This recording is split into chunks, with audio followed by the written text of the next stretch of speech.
So I wish I could end the month with a riotous comedy, but instead we're going to end with Men in Aleppo, which is a thought-provoking, moving and at times traumatic war documentary. It was nominated for Academy Award. It also won the Grand Jury Prize at the Sundance Film Festival.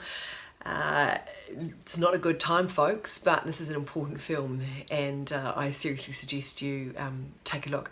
So the politics of the situation is laid out for us at the beginning of the film. In 2011 there was an uprising in Syria against the regime. The regime responded with force.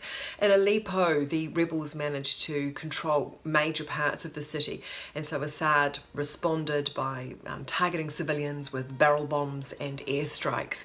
Left to their own devices, the civilians became volunteers working the front line trying to save as many lives as possible. And in 2013 they became known as the Syrian Civil Defence, or the White Helmets, and I do believe they have pretty much saved about 100,000 lives since 2013.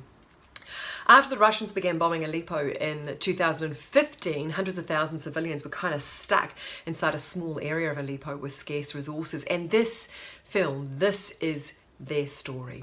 So the film kicks off with the White Helmets in furious action, and they are digging away at the latest bomb site, and you cannot imagine there could possibly be anyone alive.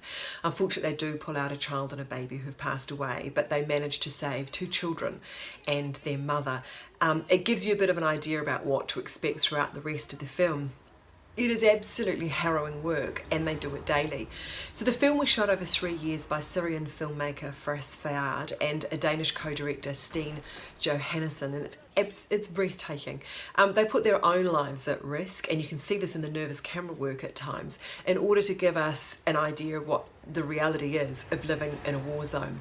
So the film follows 3 of the founding members of the White Helmets as they desperately grapple with what is going on around them, but they also must deal with the question, you know, do they take their families and flee? Do they head to safety, or do they stay and look after their community and try and fight for their country? Either way, this is a portrait of ordinary heroes who face daily horrors, who only occasionally stop to process what is going on around them and to ponder why no one, including their Arab neighbours or the Western world, is prepared to help them. As I mentioned at the beginning of this vlog, it's not a great time, but when somebody puts their life on the line to film a film like this, I think the least we can do is make an effort to watch it. So Men in Aleppo screens on Wednesday the 27th of March at 8:30 p.m.